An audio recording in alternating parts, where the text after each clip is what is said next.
Le 15e, un siècle fastueux pour la maison de Bourgogne, calamiteux pour le pays de Liège, qui refuse désespérément de se laisser absorber par ce nouvel État en formation. Othée, en 1408, a marqué le premier de nos désastres. 5000 morts, 8000 peut-être, sur le terrain. Le vainqueur s'appelle Jean sans peur, duc de Bourgogne. Prince déchu, déposé par ses sujets, son parent Jean de Bavière l'a mandé à son secours, l'a introduit dans le pays pour mater la cité. Précédent dangereux, que personne n'oubliera, ni les Liégeois dans leur rancune, ni les ducs de Bourgogne dans leur appétit grandissant. Si bien que l'histoire va se répéter. Othée, 1408, n'aura été que le premier acte d'une tragédie. Mortelle pour le pays, mortelle pour la cité.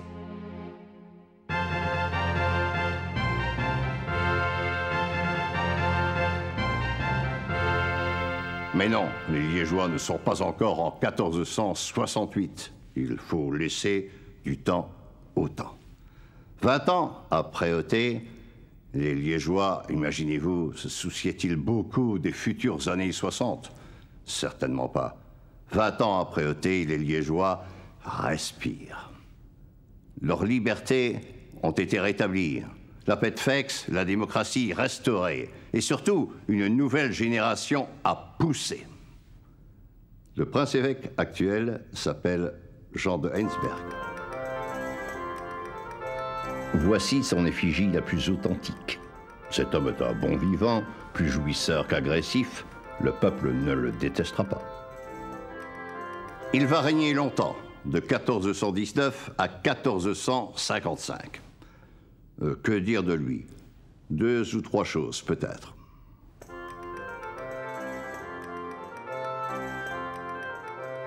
Heinsberg, une virilité prolifique. Sa longévité, son goût des femmes l'amènent à procréer d'abondance. Ce prêtre, cet évêque, donnera vie à quelques 65 bâtards. 65, paraît-il, je n'ai pas tenu la chandelle. Les Liégeois, loin de s'en offusquer, s'amusent plutôt d'une pareille gaillardise. Mais je préfère vous prévenir, cette plaisante gaillardise nous vaudra de graves ennuis plus tard.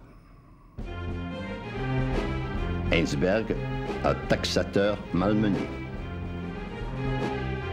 Toujours à court d'argent, nos princes courent aussi après les taxes. Et souvent, c'est une affaire à suivre. Les procureurs fiscaux, leurs procureurs, exagèrent. Ce qui fait que la perception de l'impôt se heurte parfois à des difficultés. Parfois, il y a résistance. Et parfois, le prince ou l'évêque doit payer de sa personne. Son intervention ne tourne pas toujours bien. C'est ainsi que Heinsberg connaît une mésaventure dans la campagne flamande. Tandis qu'il emmène le bétail des récalcitrants, les gens de Diepenbeek, de Hasselt et des alentours l'assaillent, le traquent et lui font lâcher prise.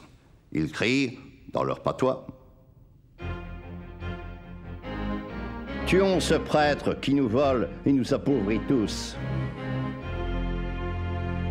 Commentaire d'un historien liégeois qui comprend ces réactions rurales. Et oui, vraiment, un évêque est-il installé pour lever des tailles, aller au bal, courtiser les demoiselles. Heinsberg, la mollesse du guerrier. La guerre reprend effectivement en 1430. Ce sera le 2e affrontement entre Liège et Bourgogne. Certes, les Liégeois n'ont pas oublié le désastre d'Othée, mais la nouvelle génération qui a poussé depuis lors leur a rendu vigueur. Objet du conflit, le comté de Namur.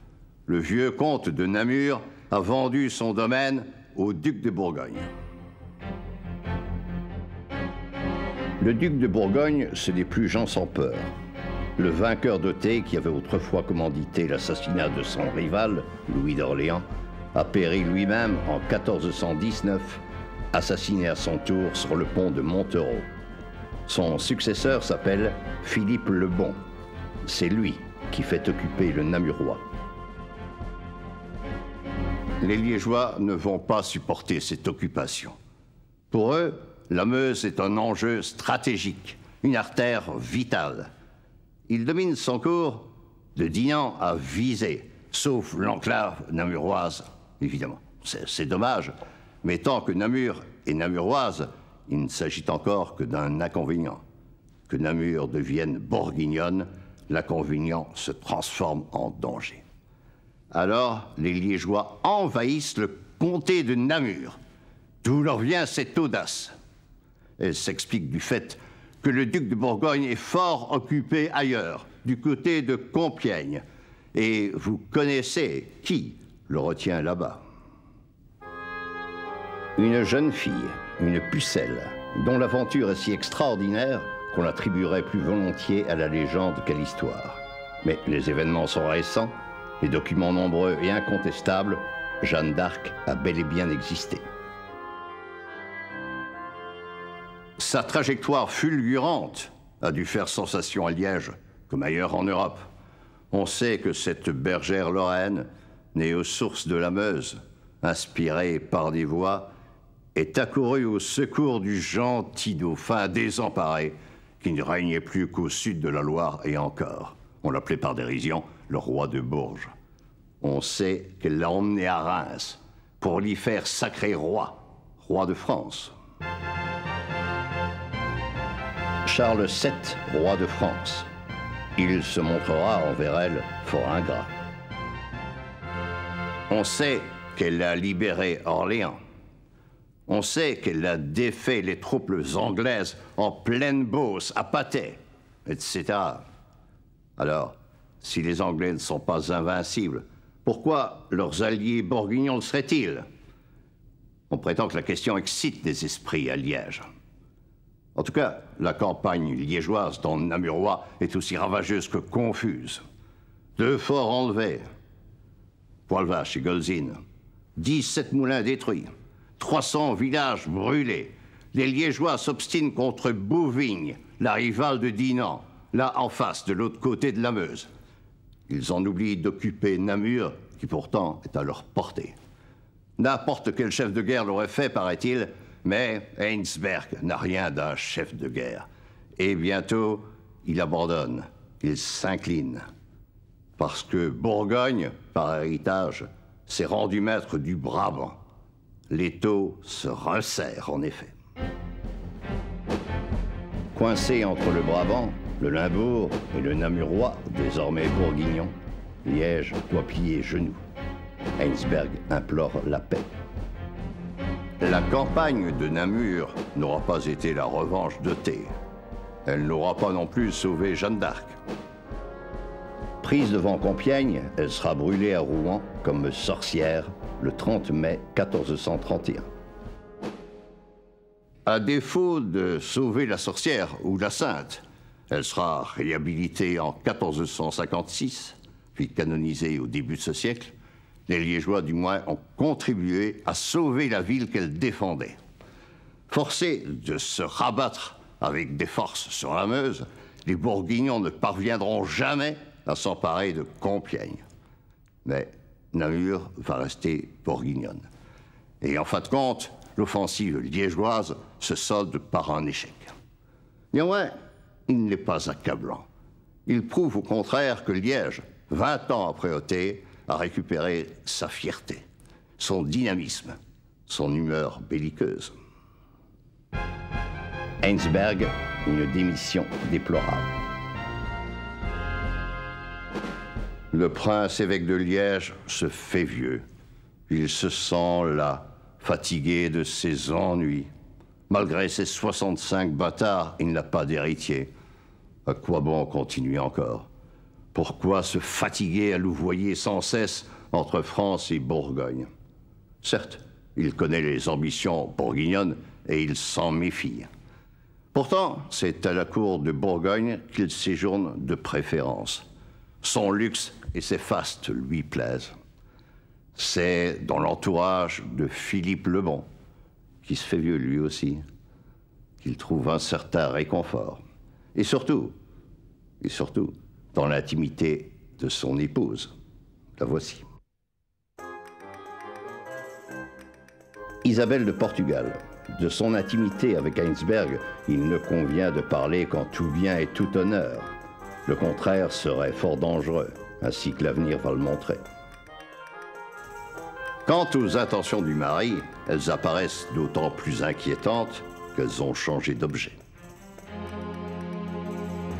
Renonçant à jouer le premier rôle à Paris, Philippe le Bon rêve d'unifier ses possessions entre le Rhin et la France dans un royaume bel et grand qui serait le sien. Ce nouveau royaume de Lotharingie implique évidemment d'absorber Liège, si possible en douceur. Pour la succession d'Heinsberg, le duc de Bourgogne connaît un candidat qui convient, c'est son neveu, Louis de Bourbon, lequel malheureusement s'est déjà frotté à l'opposition liégeoise. Le chapitre de Saint-Lambert l'a refusé déjà comme chanoine, et ensuite il lui a refusé le diaconat de Campine. Mais, bon Dieu, que Heinsberg démissionne. Dans ce cas, le pape sera libre de choisir son élu, et il ne manquera pas de choisir le candidat bourguignon parce qu'il est ébloui par la promesse d'une croisade que le duc de Bourgogne a fait miroiter à ses yeux. Alors, mon cher Heinsberg, démissionnez de grâce, vous en serez richement récompensé. Et Heinsberg démissionne en 1455, à la colère des Liégeois qui s'estiment trahis, livrés à leurs adversaires, à la honte de Heinsberg lui-même qui en versera des larmes, au profit de Louis de Bourbon qui fera sa joyeuse entrée à Liège le 13 juillet 1456. De haut lignage français, du sang royal coule dans ses veines, mais élevé à la cour de Bourgogne, Louis de Bourbon a 18 ans quand il devient prince de Liège. Évêque, il ne le sera que bien plus tard. Son règne est considéré comme le plus affreux de notre histoire. Quel mal n'a-t-on pas dit de lui? Étourdi, voluptueux, désinvolte, avide. Avide surtout, il ne songe qu'à tirer de l'argent de ses sujets. On l'appellera bientôt le premier bribeux, le premier mendiant de la principauté.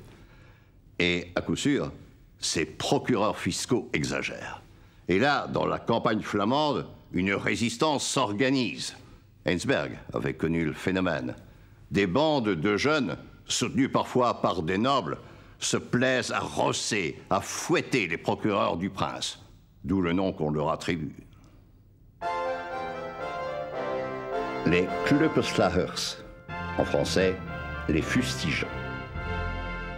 Il est vrai que les procureurs fiscaux ont extorqué là-bas, rien que dans les premières années du règne de Louis de Bourbon, pas moins de 100 000 florins. Des enquêtes l'établissent. À Liège, un tribunal s'institue en 1461 pour punir les voleurs. Louis de Bourbon, d'abord, conteste la validité de cette juridiction. Et puis, soudainement, il décide d'y participer. Siégeant en compagnie des bourgmestres, des échevins et des jurés, Louis de Bourbon s'amuse à faire condamner autant qu'il peut ses propres officiers. Il y prend un plaisir manifeste, d'autant qu'une bonne partie des amendes échoua dans sa cassette personnelle. Mais quelques mois plus tard, nouvelle volte-face. Louis de Bourbon dénonce officiellement le tribunal qu'il a lui-même présidé. La cité a empiété sur ses prérogatives judiciaires. Elle en sera durement châtiée. Comment expliquer ce revirement nouveau, capricieux ou cynique? L'explication se trouve peut-être à Paris. Les Liégeois aiment naturellement les Franchouais, écrivait en 1440 le chroniqueur Jean de Stavelot, moine de Saint-Laurent. L'observation du chroniqueur n'a rien d'accidentel. Elle représente au contraire un sentiment général et permanent. L'amour de la France est une constante dans la mentalité liégeoise. Et cette aimantation plonge des racines très loin, très profondément dans le Moyen-Âge.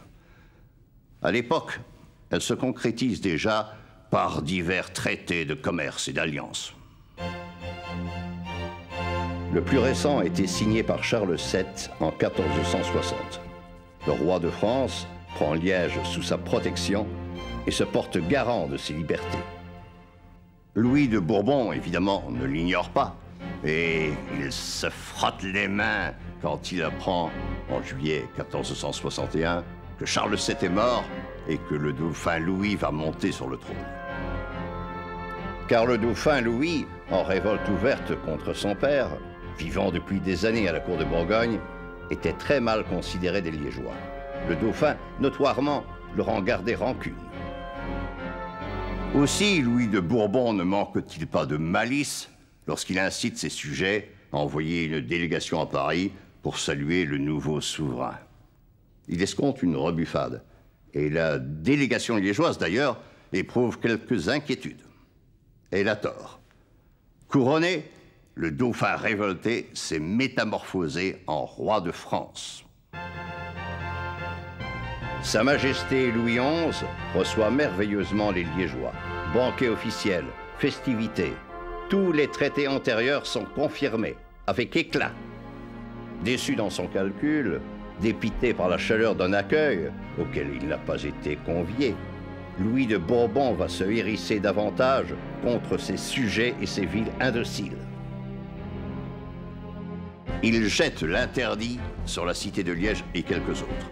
L'interdit, mesure grave, défend de célébrer les offices religieux. À l'interdit, il ajoute la suspension de la justice ordinaire, donc plus de tribunaux. La haute justice, il se la réserve. De plus, il émet de la fausse monnaie. De plus, il s'absente régulièrement du pays. De plus, il tarde à prendre les ordres religieux. Hésiterait-il à devenir évêque? Ces griefs accumulés, ressassés, le rendent plus détestable encore que Jean de Bavière, au début du siècle, à la veille d'Othée. Alors, l'histoire se répète. Elle balbutie. Les Liégeois, en 1465, retrouvent leur réflexe révolutionnaire de 1406. Renaît leur désir de désigner eux-mêmes leur chef. Oui, Louis de Bourbon doit être déposé, comme le fut autrefois Jean de Bavière.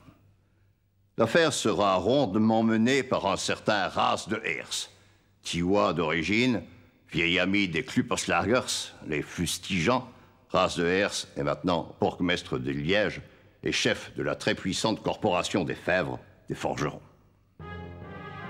Sans tarder, Ras de Hers convoque les trois États institués par la paix de Fex, le clergé, la noblesse et la bourgeoisie urbaine. Il emporte leur assentiment. Le 24 mars 1465, la déchéance de Louis de Bourbon est proclamée. Cette proclamation équivaut à une déclaration de guerre. Et la guerre va durer 4 ans. Chaque année, pendant 4 ans, la cité de Liège et son pays vont devoir se mesurer à Bourgogne. Dure partie à jouer contre cet adversaire effrayant. Dans l'immédiat, la première chose à faire est de recruter des alliés. Ras de Hers s'y emploie. Il se tourne vers un seigneur allemand, Marc de Bade. Marc de Bade, son frère et leur compagnon d'armes sont acclamés à Liège le 22 avril 65. Négligerait-on pour autant la protection française? Que non, bien au contraire. Le 17 juin 65 entre à Liège la plus formidable ambassade française qu'on n'y ait jamais vue. Un véritable traité militaire est conclu. Hélas, les Liégeois risquent de se retrouver seuls dès que les choses tournent mal. Dès que les choses tournent mal, Marc de Bade et les siens déguerpissent dans la nuit du 5 septembre. Dès que les choses tournent mal, le roi de France se dérobe, lui aussi. Or, les choses tournent mal. À la bataille de Montlhéry, près de Paris, en juillet 65, le roi est mis en échec par les Bourguignons et leurs associés. Risquant de perdre sa capitale, Louis XI pactise, octobre 65. Mais Liège n'est pas comprise dans le traité. Le roi de France en avertit ses très chers et spéciaux amis liégeois. Il leur recommande la prudence. Il leur conseille d'arrêter les hostilités, un peu tard. Sa lettre est datée du 21 octobre, et la veille déjà, une arrière-garde liégeoise a été écrasée par les Bourguignons à Montenaken, devant Saint-Tron. Montenaken est une nouvelle défaite. Ce n'est pas encore une catastrophe. Mais la sanction qui en découle est proprement catastrophique. Le traité de Saint-Tron, janvier 66, vise à briser l'indépendance liégeoise. Le traité de Saint-Tron transformerait la principauté en protectorat bourguignon. Dans la cité, l'opinion publique est partagée. Il y a les modérés, il y a les jusqu'au-boutistes. Liège va-t-elle accepter la capitulation? Finalement, non. Car bientôt, le martyre de Dinan servira de cruel exemple. Dinan, en effet, a été exclu du traité de Saint-Tron. Pourquoi? Avant tout, pour une question d'honneur. Les Dinantais, à plein poumon, ont crié à leurs ennemis d'en face, les gens de Bouvines de l'autre côté de la Meuse, que Charles le Téméraire n'était qu'un vilain bâtard de leur ancien évêque, Jean de Heinsberg. Souvenez-vous de la gaillardise de Heinsberg, de ses 65 bâtards. Souvenez-vous de son intimité avec la duchesse de Bourgogne, Isabelle de Portugal. L'insulte des Dinantais a rendu Isabelle folle de rage. Elle exige que son honneur soit lavé dans le sang. L'armée bourguignonne met le siège devant Dinan, 18 août 66. Son artillerie prend la ville en enfilade. Dinan se rend 8 jours plus tard. Malheur pour elle. La ville est incendiée, détruite jusqu'au ras du sol. Les hommes, ceux qui ne peuvent se racheter, sont passés au fil de l'épée. Les Liégeois ont envoyé une armée de secours. Arrivée trop tard, elle n'osera même pas engager le combat. À Liège, remords et exaspération. Ras de Heers met sur pied un comité de salut public qui exercera une véritable dictature. Réarmement, mobilisation, mise à mort des opposants. La revanche se prépare. Nous voici en 1467, Liège attaque. Dans la nuit du 16 au 17 septembre, la ville de Huy est reprise, grâce à l'appui des partisans locaux. Louis de Bourbon tenait la ville depuis longtemps. C'est là qu'il a reçu la prêtrise avant d'être consacré évêque en juillet 67. Il parvient à s'enfuir au dernier moment. De là, il se précipite à Bruxelles, où il remet sa cause aux mains de son cousin Charles. C'est le Téméraire que le prince-évêque de Liège, fraîchement évêque, désigne comme procureur. Un procureur terrible. Il envahit aussitôt la principauté avec une armée imposante, de 20 à 30 000 hommes. Les Liégeois, dans leur folie, se précipitent une nouvelle fois à la rencontre de l'adversaire en rase campagne. Le 28 octobre 1467, devant Saint-Tron, à Brustem, ils vont subir une défaite irréparable. Brustem, 1467, est un sanglant désastre. Une répétition du désastre d'Othée au début du siècle. Du champ de bataille, couvert par des milliers de cadavres, Ras de Heers, notre dictateur, s'est sauvé assez piteusement. On ne le reverra plus. La voie de Liège est ouverte. Charles le Téméraire y fait sa première entrée le 26 novembre 1467. Dans un silence lugubre, il y prononce une sentence de mort. Les murailles seront rasées, la paix de Fex abolie. En fait, comme en droit, le pays de Liège n'existe plus. Bourgogne l'a conquis.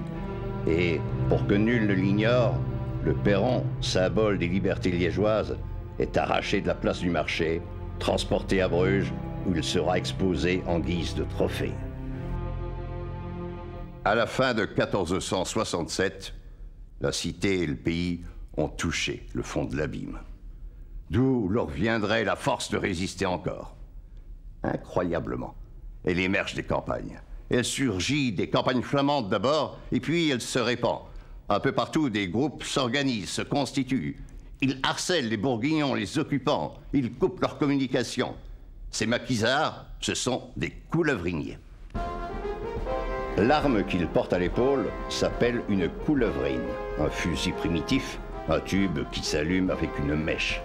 Cet équipement suffit pour mener une guérilla efficace. De succès en succès, la guérilla gagne de l'ampleur. Bientôt, il ne s'agit plus d'une guérilla, mais d'une insurrection. Renforcée par quantité de proscrits, avec des chevaliers à leur tête, Jean de Wilde, Gossuin d'Austrel, les maquisards entreprennent de libérer la cité. Et un beau matin, 9 septembre 68, Liège se réveille au cri de « Vive le roi !». La garnison bourguignonne est rapidement maîtrisée. Liège se donne de grand cœur aux résistants. Que veulent ces libérateurs? Réconcilier le pays avec son prince-évêque Louis de Bourbon. Négocier la paix directement avec lui, sans passer par le duc de Bourgogne. Cette politique, apparemment, correspond aux instructions du roi de France. Car la stratégie du roi a changé. Il ne songe plus à utiliser militairement les Liégeois contre Bourgogne. Il souhaite que les Liégeois fassent la paix avec leur prince pour empêcher Bourgogne d'annexer complètement le pays ou de détruire la cité, à quoi pourrait lui servir en effet un allié anéanti. Donc, les libérateurs de Liège veulent négocier. Mais déjà, Louis de Bourbon a pris le large. Sur une embarcation charmante, garnie de musiciens, il a descendu la Meuse pour se réfugier à Maastricht. Dès lors, avec qui négocier? Par bonheur, non par hasard, vient d'arriver à Liège un légat spécial du pape, muni des pleins pouvoirs. Il s'appelle Onofrio ou Onufrius. C'est un homme obstiné. Il va jouer sans cesse son rôle de médiateur. 2 fois, 3 fois, il contactera en vain le duc de Bourgogne. 5 fois, 6 fois, 20 fois, il tentera d'amorcer un accord avec le prince-évêque. Louis de Bourbon se dérobe sans cesse.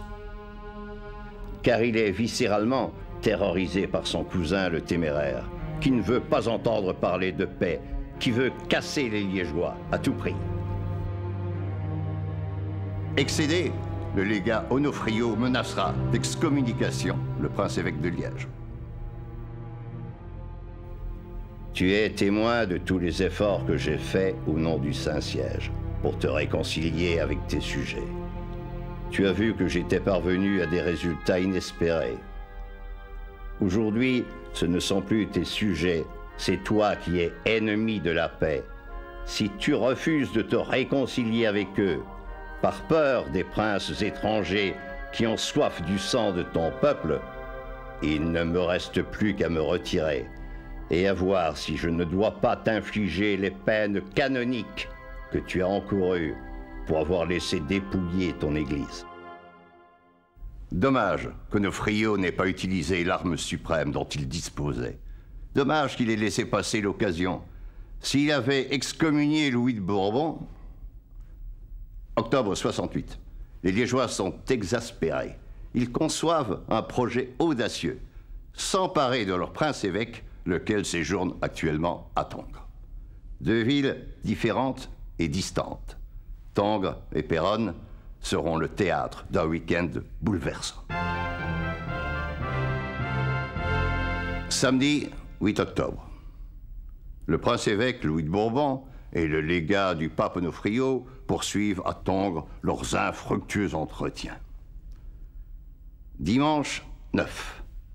Le lieutenant de Charles le Téméraire, il s'appelle Humbercourt, les rejoint avec quelques 5000 hommes.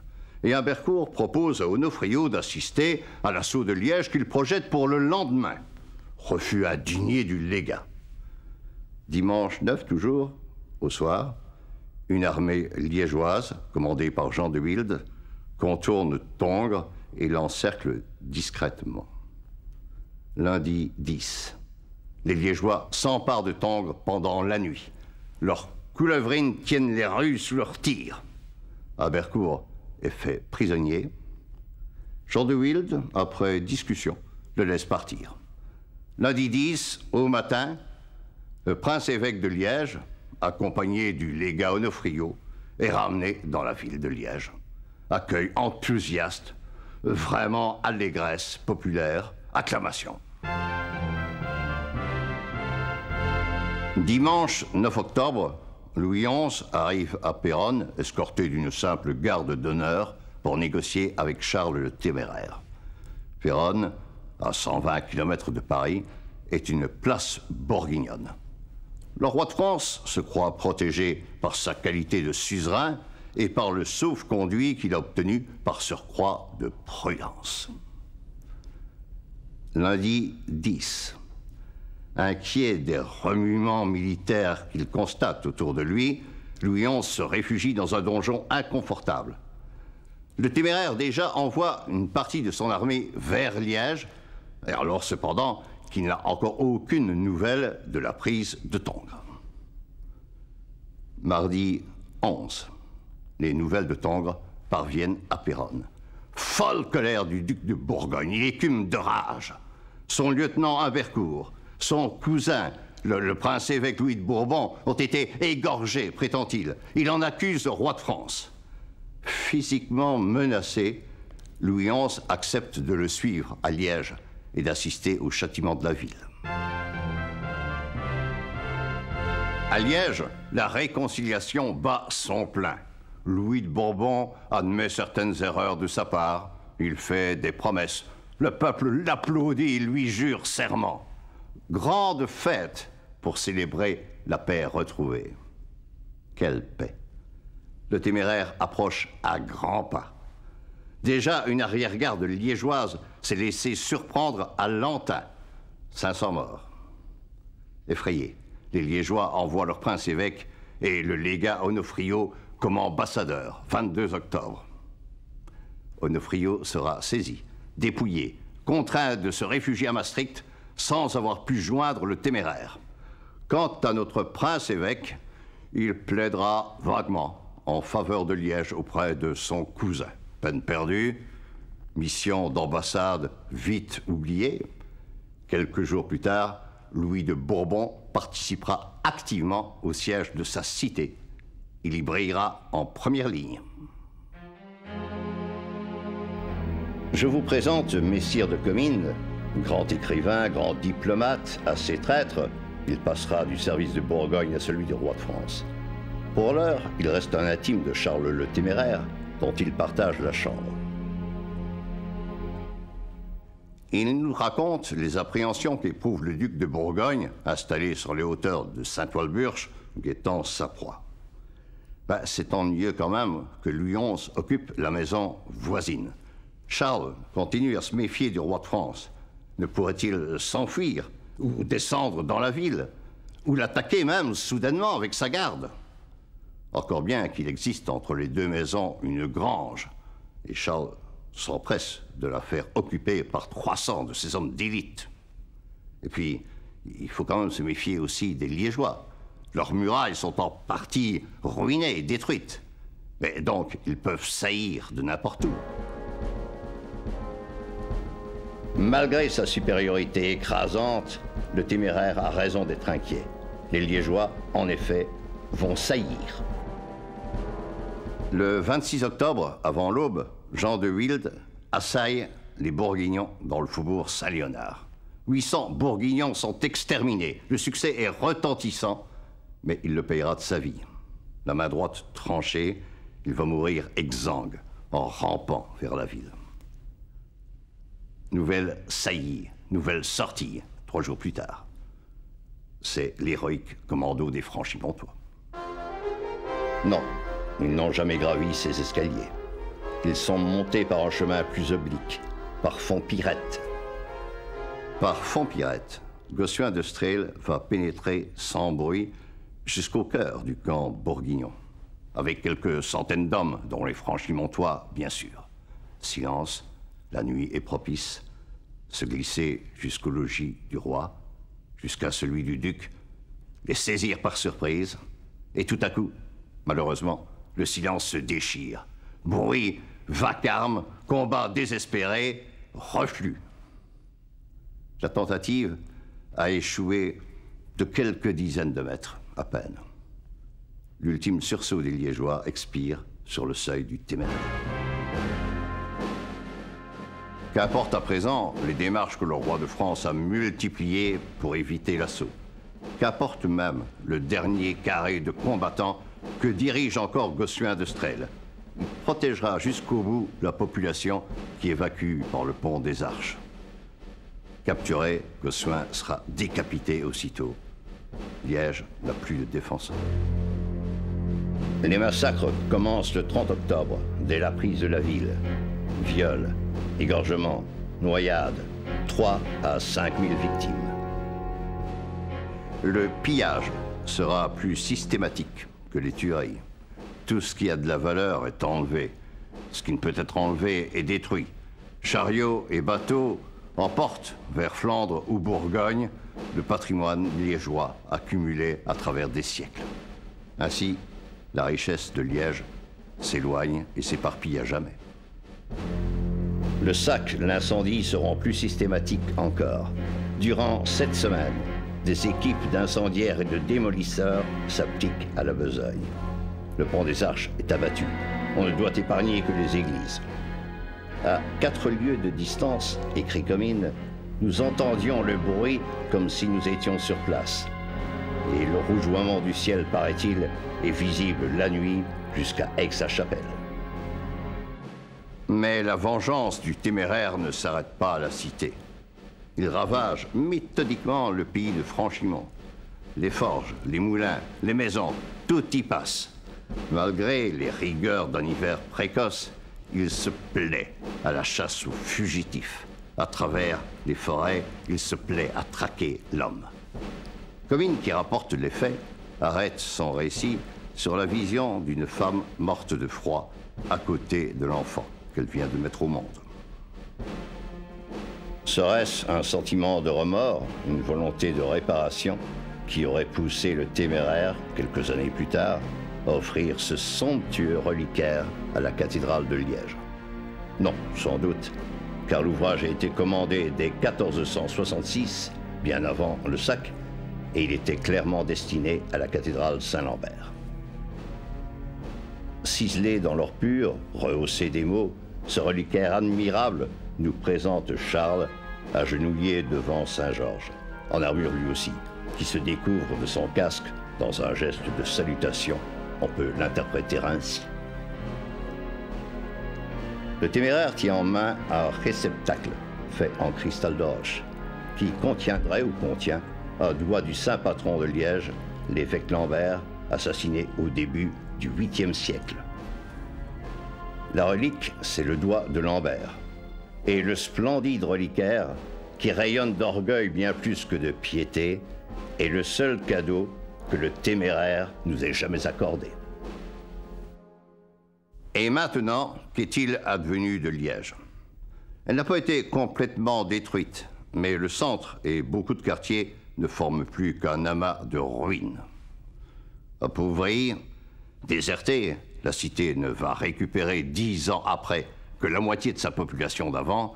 Liège va survivre quand même, renaître peu à peu. Mais l'épreuve a changé le cours de son histoire. Son élan, son expansion sont brisés. Jamais plus Liège n'apparaîtra comme une puissance montante. Jamais plus elle ne se fiera à sa force armée pour s'affirmer. C'est dans une politique de neutralité, désormais, qu'elle va chercher la sauvegarde de son indépendance. Moins prétentieuse, Liège deviendra-t-elle pour autant plus raisonnable, moins turbulente? Ce n'est pas sûr.